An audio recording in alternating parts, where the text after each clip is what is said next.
Welcome back to Wild Pursuits with Cross Trail Outfitters and part 2 of our special series with Nathan and Nikki Clark of Wisconsin. In the last episode, we got to know their heart for the ministry and the outdoors. Today, we continue the conversation and dive deeper into their journey, their calling, and what it means to lead a life fully surrendered to Christ.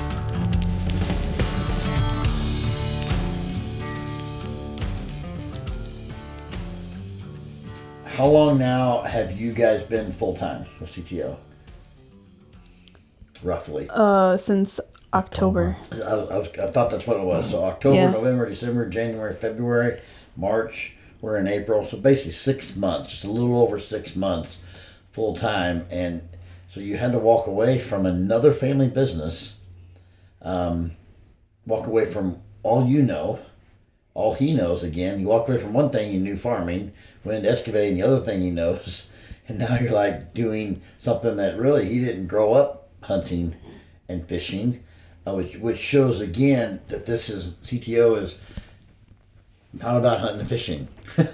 I know we're a youth hunting and fishing club, and we are a youth hunting and fishing ministry, but it's about a calling and guiding the next generation to Christ. It's just hunting and fishing is just the avenue of how we go about doing that, and God will equip the hunting and fishing side of that.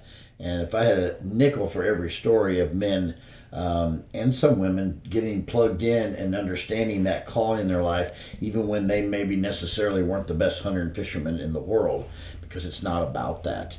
If you happen to have that, then great. But for you guys, it's like, what a team of skills, and of course he's developing in that aspect. Probably teaching you some things now, and vice versa. You know, something I just thought of, you were talking about trophy bucks and all the things that she's got to be big enough. And I remember when we first did our first outing here, you were like, it's just so hard. These kids, and I want them to be so successful, but yet don't kill my big buck. And I've been watching this one, and this other one, and that one's for my boy. That was for my big girl. Sacrifice to let kids come in. I understand that. I really do. From a landowner perspective, I get that. But you did it, and I haven't heard you say a word of anything of that nature for years now. Yeah. So again, God was changing and equipping your heart and softening your heart in that, and not being worried about that aspect. So, so full-time CTO, we're sitting right now in what they call the CTO Lodge that God has done, and I'm not going to steal their thunder with that story, but we're actually sitting in what they have as the war room. And I know many listening would understand that phrase if you've seen the movie War Room. But if you don't know what that is, it's basically a prayer room. And it's a private place. It's my favorite place in the whole place, even though there's a lot of cool things here. And there's a lot of creepy places in this place too. Because it's a 100-plus-year-old building, and they're cleaning it and working it and changing things and doing some amazing work. But this place, there's just a peace in this room. And that's why we chose to shoot this podcast here, for everybody to hear that. And I know people are seeing that and they're encouraged by that. So here we are at the CTO Lodge in the war room.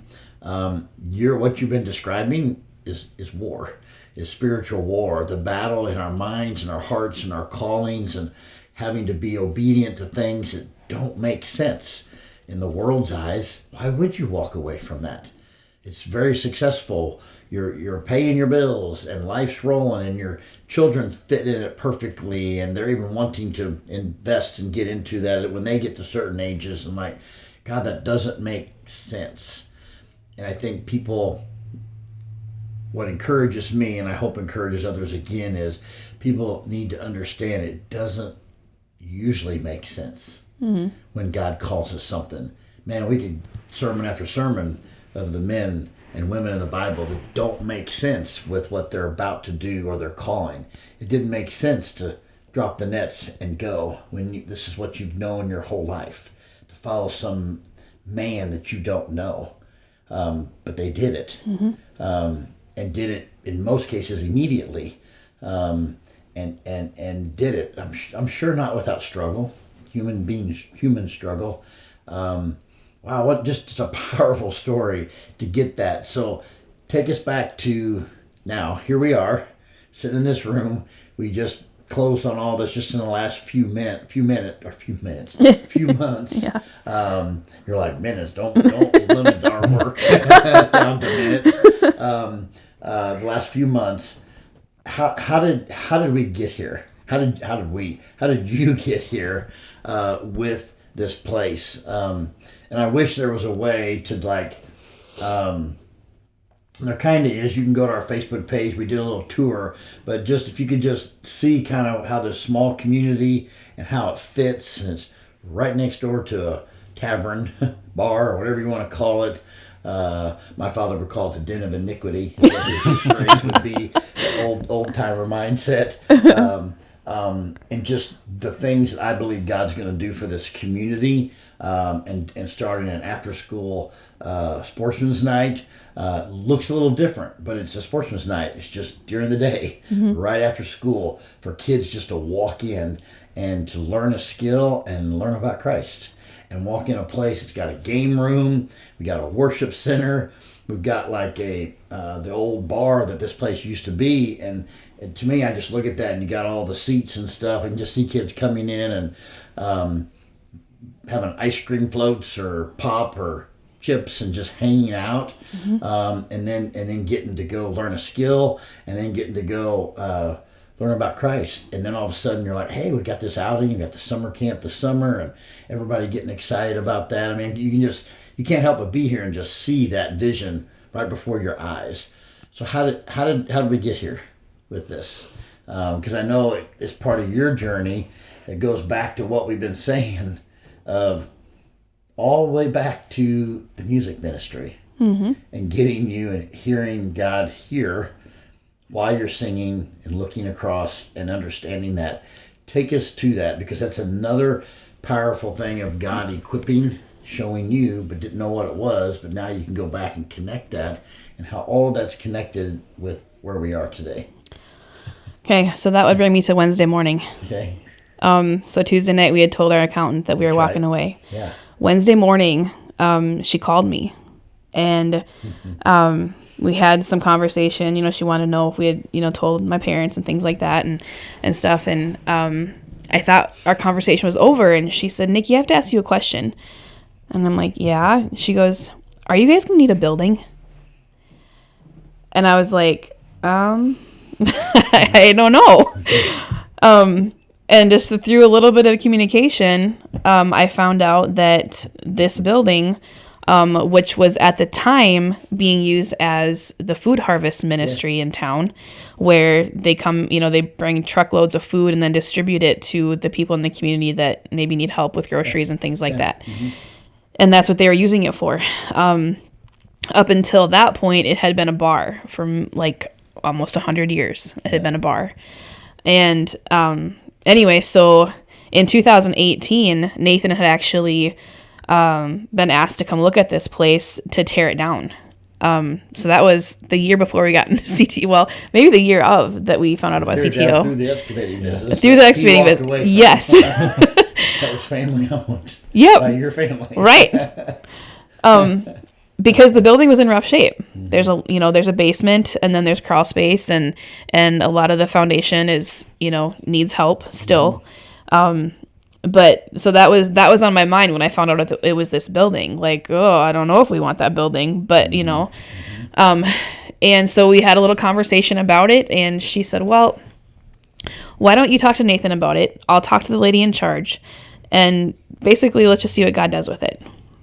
Deal.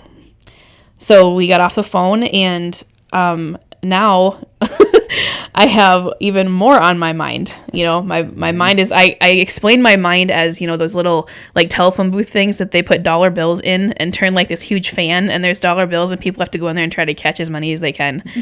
I've seen this on TV somewhere, and that's kind of like what it was feeling like. It was like each dollar bill was a thought and stuff that was going on, and I'm trying to grasp them. There's just so much. With walking away from the business, with the kids, with, just the ministry, what does this all look like? And now putting a building possibility, in the mix, it's just like so much.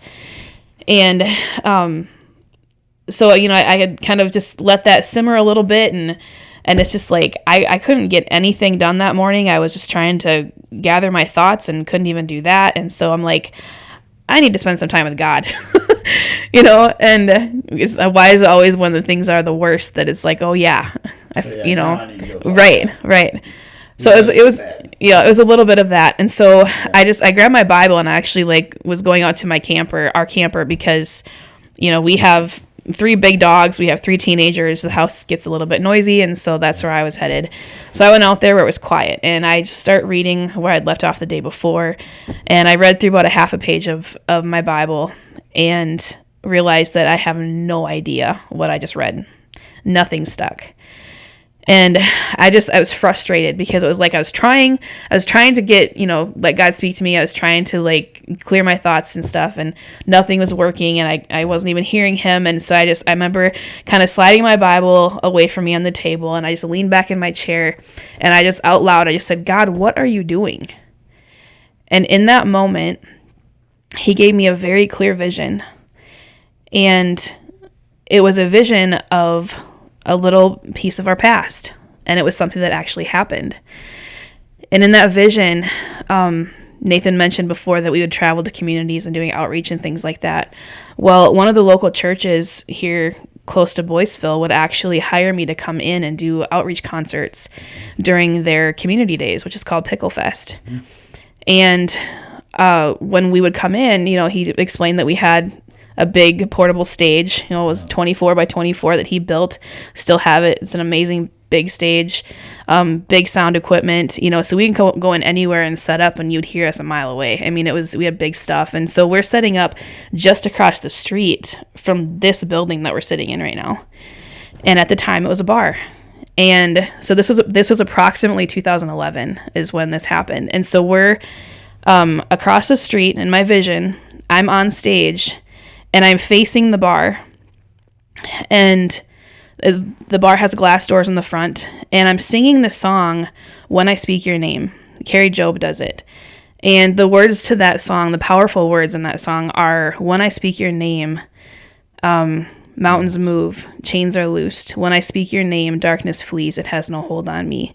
And it's the chorus is Jesus. You're singing Jesus through the song, and I'm just singing that song with everything I got, like I always did, But as I'm singing and really just worshiping in my heart, but just praying that God spreads that message, I'm being distracted by these glass doors. They keep opening and shutting.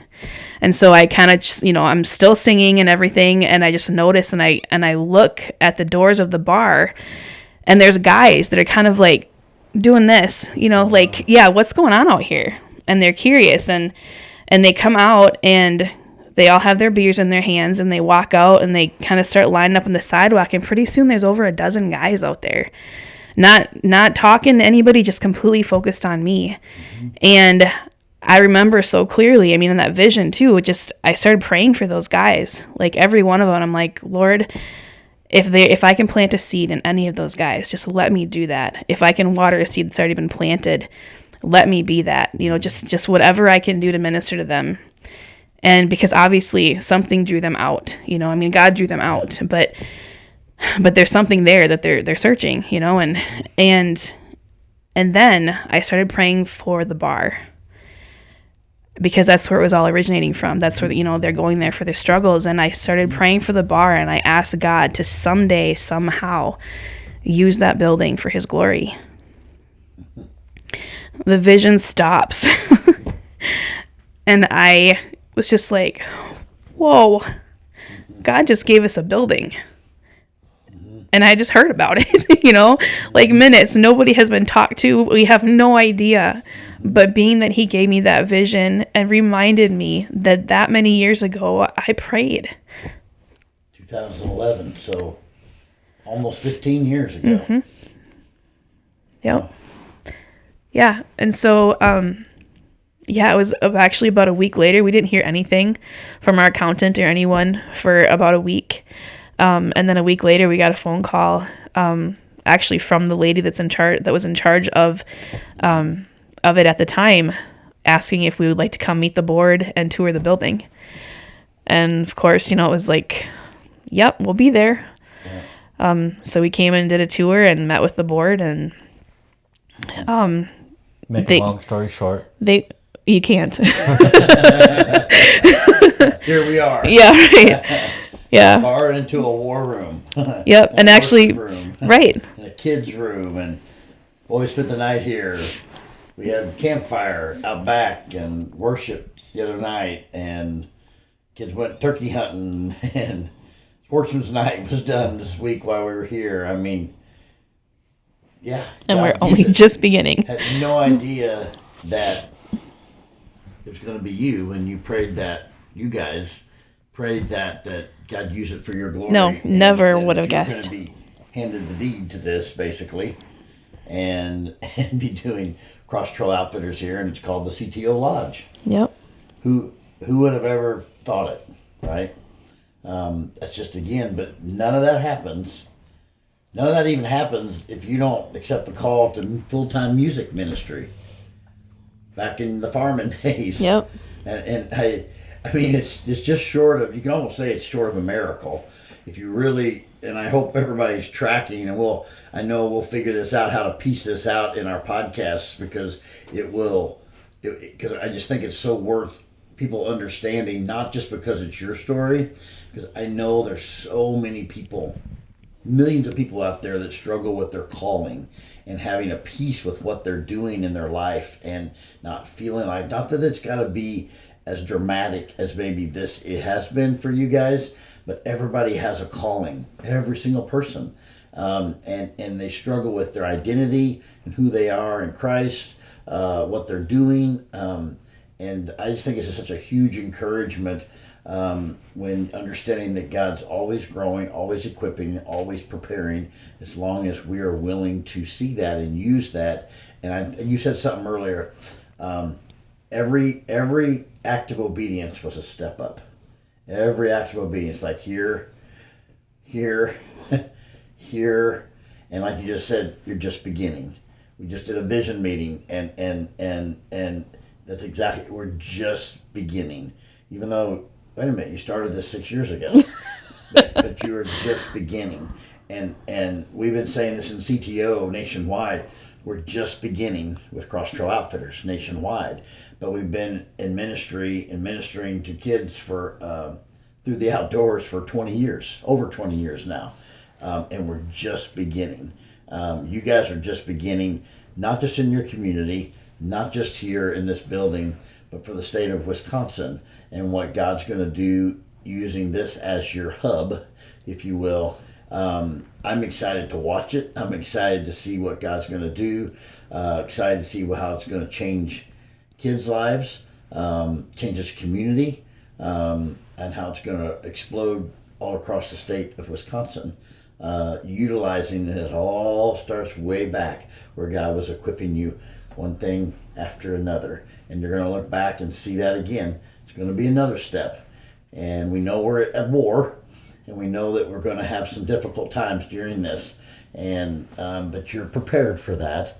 It's one of the things that Jennifer and I love doing in terms of traveling and seeing people and understanding, and how we love God helping and trying to equip and utilize part of our story and understanding that, and to encourage others.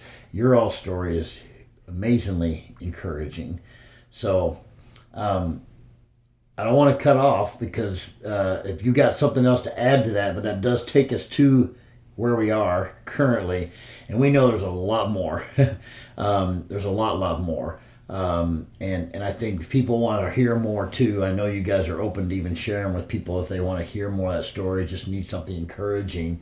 I think this is a good time too to kind of cut this part off for where we are. And I can't wait to the next podcast when we do, wherever it is, months from now or whatever that is, to see what God does right here with this war room and with this worship center and the game room and this lodge where kids are going to be spending the night here, equipping them to go be warriors for Christ, and to get them, because I mean, hunting and fishing around this town is amazing. You can't drive a mile outside of town and not see deer or see turkey or other things. So you're right in the mecca of everything right here. So I'm thrilled and excited about that, and I do thank you guys for sharing your story. What I would like to do at this time, we've had Jonathan here, their 14-year-old son who's been in CTO for a while. I think this has been heavy, I know, for you guys, an encouragement, but heavy, just reliving that story, but giving God the glory for that. Jonathan, come on over, buddy. Jonathan's been sitting here. They're going to scoot over, and John's going to sit here and squeeze on the couch with us. They're like, oh, that's close. Jonathan's not a little boy anymore. He's a 14-year-old young man. And they've got two amazing daughters, and they're involved in this ministry. They're here cleaning and doing things and working in the nastiness and stuff of making this place better as well. But I know I want you to kind of tell people part of your journey, your perspective. Jonathan's a big outdoorsman, hunter and fisherman, was running excavating equipment at what age? 8. Okay. It's like, man, it's not like every young man's dream. I thought it was cool to be 8 to have a Tonka truck, right, in my hands, let alone be operating one or operating something like that. But just seeing your mom and dad's journey, I know as a son, and I know, and we'll get the daughters in here too eventually one of these days. Tell us part of your journey, because you've been on the hunts, you've been on summer camp. How has it changed your life, Jonathan? And just watching, I know you're proud of mom and dad. I know they're very proud of you and your sisters, because you guys do this together. I think people need to understand this. It's not just Nathan, it's not just Nikki, it's not just you guys. They're all involved one way or the other, and they're all in too with this. So tell us, Jonathan, what has CTO meant to you? And kind of tell us a little bit about your journey here in a few minutes. Yeah, so like when Dad started center shot, I thought that was pretty cool. I didn't know all the other things that he was like thinking that it wasn't long enough and stuff. I thought it was awesome. We had a lot of fun. We had made new friends. I thought it was awesome that we had Bibles and we're giving them to kids that never had them before. I thought that was pretty cool. And back to when me and Dad were in the deer stand, he showed me. So we were in the deer stand and he's on his phone. I'm looking around my binoculars and stuff. And all of a sudden he shows me this video. I'm like, doesn't this sound pretty cool? Don't you want to do this? I'm like, we watched the one we just watched. And and I'm like, oh, that's awesome. Yeah. And I'm like, I want to do that. And then I don't remember how long until we went to the banquet thing. Yeah, back to Missouri. Yeah. And that was awesome too. I got to experience that the first time I met you too. Yeah. And I was excited. And we did that, and then I went to camp the next year. Or was it the same year? Yeah, the next year. Yeah, your first camp will be a year later. Yep. So you would have been 8 years old? I was 9 when I went to camp. 9 when you went to camp, but 8 years old, yep. And all of this, all the stories that we just talked about, he would have been 8 years old in a lot of that. And did you know all of this was going on? As an 8, 10-year-old, I think that's just I think it would be an interesting perspective. Or were you just like, I was just hunting and fishing and having a blast and basically and driving a Tonka truck? Yeah. For real. I thought it was cool. We did a lot of sports nights, I remember. We usually did that. We didn't do very many outings, and I remember deer hunting and stuff. We got pictures out there. Yeah. And that was a lot of fun, and I was excited we were doing stuff, and I got to hang out with my friends, and we got to really, it was cool to do all that stuff. Mm-hmm. And probably one of the favorite times when we brought the turkey blind out and shot shotguns out in the backyard. Yeah. But campfire is for me where it's at, and that's the special part about camp. Yeah, absolutely. Do you remember, do you have a favorite hunting or fishing moment, and then a favorite God moment? 5 favorite, whether it be campfire or just something God showed you. Got one or both of those? Yeah, I guess I'll go with both. I would say my favorite fishing story is just last fishing camp, and that was with Kelly. And we're out there, and we went up the lake in one of the coves. And I mean, I was doing pretty good. I was catching them every once in a while, and so was my buddy Landon. And we were doing good. I mean, we're catching them, and I'm like, Kelly, where should I cast next? He's like, right up there by that log. And so I did. And I'm like, every cast, like, Lord, please give me a nice fish. Every cast. Every cast. Cheating. And then I cast out there. I mean, I do what he's telling me to do. I set the rod up a little bit. And all of a sudden, there's a thump. I set the hook. My reel is literally falling off the rod. And I had to hold on to both of them. And Literally, the reel was off. I had to hold the rod and the reel at the same I time. kind of remember that story. Yeah, and so, there's almost no way I could have landed that fish. But yet, Kelly grabbed the net, and we got it in there, and it was huge, and it was the biggest bass of my life still. Wait a minute, your hand was way over here. Yeah, I mean, You said it was huge, and your hand was literally like a foot behind your dad's head. it's just average fishing stories. 36-inch largemouth. Yeah. Man, new world record. Yeah. Table Rock Lake. Yeah. Yeah. And just that time, that was a good experience. And just I mean, in my perspective, any fish could have bit that lure. I mean, you could have caught a little tiny one. You could have caught that one or bigger. Yeah. And it just happened to be that one, and just happened to even land it, which is the amazing part. Yeah. So, okay, that's an awesome story, because I know you've got probably hundreds more fishing stories, because I know you're a big fisherman. I know you got amazing hunting stories too in CTO, but tell me kind of your favorite CTO God moment. Maybe a moment where you saw in your own life or somebody that you watched in one of your friends or fellow campers' life. Yeah, so it was probably the year after you and Shannon came up, I think, or before.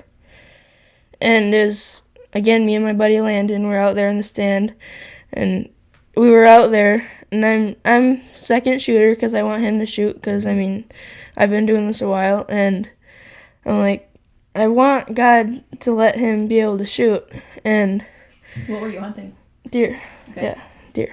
And I'm sorry, I'm just here thinking, you were 10 at this time, and he goes, I let him shoot because I've been doing this a while. well, I mean, At 10 years old, I'm like, that just tells you how blessed. That's a blessed thing that where you live. I mean, yeah. But that also tells you your heart of giving that to your friend. Yeah. So, And I mean, I had my phone out. I was filming the whole thing. He was out there. He was shaking. I don't think he's ever gotten a deer at that time. He was just shaking. He's sitting there like that with the gun up. And I can't remember who was in the stand, but there's deer right there. And I don't know if he shot. I can't remember. But I mean, just that we didn't shoot it, but yet it was probably, I remember that like it was yesterday. Like, that was cool. And he answered our prayers still this week. Yeah. And I mean, I would say this weekend was the coolest, most God moment to just pray, and then we got all the action. We didn't get anything. Yeah. But it was the most action we've ever had in any hunt. But those two stories are that's my great. favorite. And it's another example of the story of the hunt was not about harvesting a deer. One of my favorite parts anytime I'm guiding is when the kids start doing that. And sometimes you just can't shoot because it's not going to happen because it's hard to control that aspect. But that just means it's not his time at that moment. His time will come. I love hearing what you're saying. There was a lot of action this weekend, but then at the same time, you could have said, well, there's not that much action, and we didn't shoot anything. And then people will say, oh, that wasn't a very successful outing. But it was a very successful outing. First outing since being full-time right? I know you've done many others, but first one since doing full time, and first one staying here at the lodge, and the first after school sportsman's night since being full time, and the first one here, and it's just the one of many. We've done banquets, we've done other vision meetings, but first vision meeting in the lodge since being full time. It's just powerful things that are happening right now. I think everybody is seeing this. Do you remember, Jonathan? I'm trying to remember. I think you've been camper of the week a time or two. You don't have your thing on? Yeah, I got it. You can show everybody. Yeah. Wrong one. Yeah, several on. Yeah. Yeah, Right there. all these things here, each one of those represents a camp. Yeah. How many you got there? I got like 6. 1, 2, 3, 4, 5, 6. 6 camps. Yeah. And then which one represents camper of the week? All the points. That's what I thought, all the points. So you've got 3 of them. So you're looking at a 3-time camper of the week. That's a big deal because in many cases it's honored by either the camp director or in many cases voted upon by the peers. It just kind of varies from camp to camp. That tells you a lot of kind of where who you are as a person. And when you're a camper and you're talking about your buddy, just wanting him to hunt, wanting him to shoot because you've been doing this so long. But it's not because you're doing it so long. You just you've had great experiences and you want them to experience that. That's powerful. Do you remember your first time you were honored to be camper of the week and kind of what you did and what you got to do at final campfire and all that stuff? Yeah, I mean, I remember most of it. I mean, that was still 6 years ago. Yeah. But, like, I remember, I mean, I just wasn't thinking much of it. I mean, it was my first camp. And then you called my name, and so you had me have the torch thing. Yeah. And you got the picture of me walking down the hill, like, trying not to fall. And, well, everybody... You're holding the thing on Yeah. fire. Yeah. Well, everybody has the cross because I can't remember what his name mowed the spot down there. Mm-hmm. And everybody else carried the cross while I was holding the light to the cross Yeah. and to the spot and the campfire. And you lit the campfire. yeah, I lit the campfire. That's the honor that the camper of the week gets, is to be get to light the final campfire of camp. And it's a big deal. It's a big honor. In this case, all of your brothers were carrying the cross down to camp, which wasn't an easy task to have 10 plus other boys, younger boys, throw a 150, 200 pound cross on their backs and carry it together. Sounds simple, but it's not. It's a reminder. I mean, Christ carried his cross all the way up to his death by himself. One help in the middle of it. I just can't imagine, because I know the struggle even with 10 young, pretty healthy boys trying to do that. And it's just a powerful example, small taste of what Christ did for us.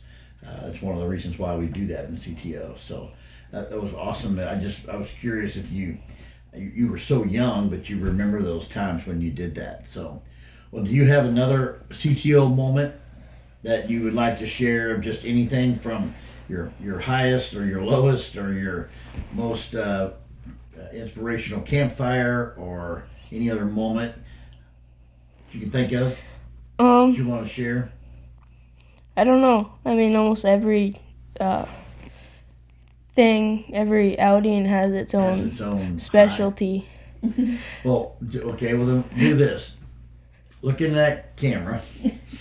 Tell if there's a family, a grandma or grandpa, a mom and dad, or a young boy listening to this, tell them why they should come to CTO camp or get involved and plugged into CTO, and if they don't have it in their community, why they need to go find somebody to get in the community and call 866 Kid Hunt with parents' permission and give us a call. Tell everybody why they should do that. I mean, you get to, like, go fishing or hunting, any kind of hunting usually. We pretty much have everything. And then fishing, which is kind of my department, what I like to do most. And, like, there's no reason not to, in my opinion. Like, you get closer to God and have fun doing it. Like, I mean, campfire is the best part, but small groups is very close. And that's the Bible study of the week. And we didn't really get to do that this weekend, but, I mean, we did. I mean, it was fun to talk in the deer stand a little bit while we did. And it's a good experience. There's no reason why you shouldn't come, in my opinion. Okay, awesome. So, Jonathan's obviously growing spiritually, growing physically, growing as an outdoorsman, and I'm going to give you your shot right here, buddy. He's got his own YouTube channel. All right, here's your plug right there. Tell everybody where they can go to watch your own YouTube channel, and so everybody can go to that and see that. So if you go on YouTube at Jonathan's Bass and Blow-Ups, that's my YouTube channel, and almost all of my videos, I try to do like a verse of the week, which is the most important part and the reason why I have my YouTube channel. Yeah. And so it would be really cool if you guys would check that out and get subscribed. That would be awesome. I noticed as he's giving that away, that mic got a little closer. And kind of gave the look as he was talking. I was like, wait a minute, he just changed. It's like he went into marketing mode. Yeah, let me tell you. Speaking of marketing, I remember you giving me raffle tickets for your banquet. I remember I felt so bad I couldn't get anybody to buy them. I felt so bad. And now here for your first camp? Yeah. And now here you are. You've been to all kinds of camps. Yeah. No, I totally get that. So, well, that's awesome, Jonathan. I appreciate that. I just wanted Jonathan to come in at the tail end because I know we've gone through a lot of heavy stuff and awesome stuff, and to God be the glory. Nathan and Nikki, your story is miraculous. It's inspirational.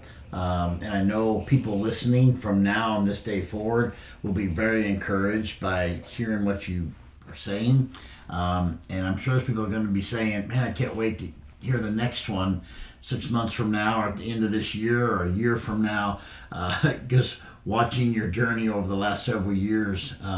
We're proud of you guys. Nathan, you're doing a great job, and Nikki, you're doing a great job. You guys are a great team. Your kids inspire me because they're so all in with it too.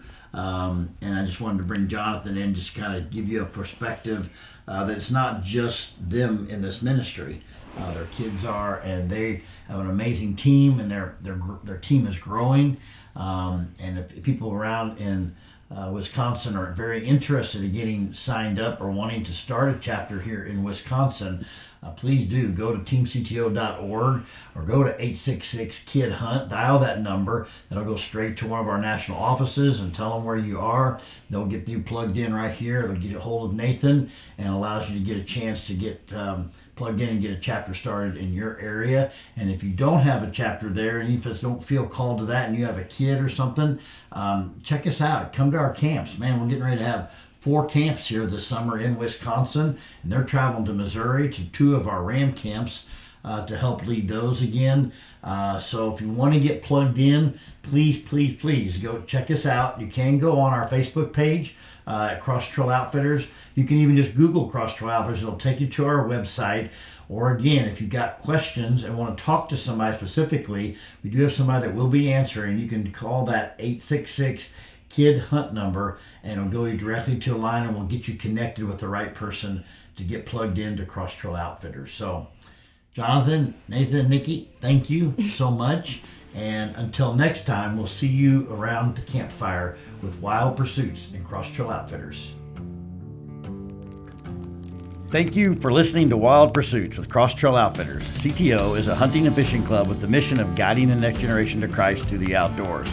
If you'd like to support us or are interested in getting involved, visit us on our website at teamcto.org. Links are in the description.